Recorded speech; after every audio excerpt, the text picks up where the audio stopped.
যুব ক্রীড়া মন্ত্রণালয়ের উপদেষ্টা আসিফ নজরুল বলেছেন, আমরা ভারতের সাথে খেলবো না। ভারতের মাটিতে খেলার তো প্রশ্নই আসে না। যারা মুস্তাফিজকে সম্মান করে না তারা বাংলাদেশকেও সম্মান করে না। সুতরাং আমরা কোনোভাবেই চাই না ভারতে খেলতে। যখন কোনো একটা ইন্টেরিয়র গভর্নমেন্ট থেকে এরকম একটা কথা আসে, তখন সেটা সভাপতি বিসিবির জন্য চাপ হয়ে দাঁড়ায়।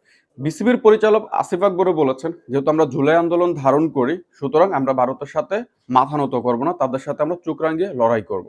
এখন সমস্যার জায়গাটা হচ্ছে যে লড়াই করতে গেলে বাংলাদেশের টি-20 বিশ্বকাপটা কোথায় যাবে? বাংলাদেশ ক্রিকেট বোর্ডের সভাপতি আমিনুল ইসলাম বুলবুলও বলেছেন, যারা একজন মুস্তাফিজকে নিরাপত্তা দিতে পারে না, তারা পুরো বাংলাদেশের নিরাপত্তাটা কিভাবে দিবে? সুতরাং সবার যখন দ্বিমুখী অবস্থান, সেখানে আবার আইসিসি জানিয়ে দিয়েছে যে তারা ভারতের মাটিতে বিশ্বকাপ আয়োজন করতে চায়। বাংলাদেশ যদি বিশ্বকাপ খেলতে না চায়, সেক্ষেত্রে তাদের পয়েন্ট কাটা যাবে। এখন এই ধরনের কঠিন পরিস্থিতিতে আমার পার্সোনাল ওপিনিয়ন হচ্ছে বিশ্বকাপ খেলার বাংলাদেশের সম্ভাবনা মাত্র 2%।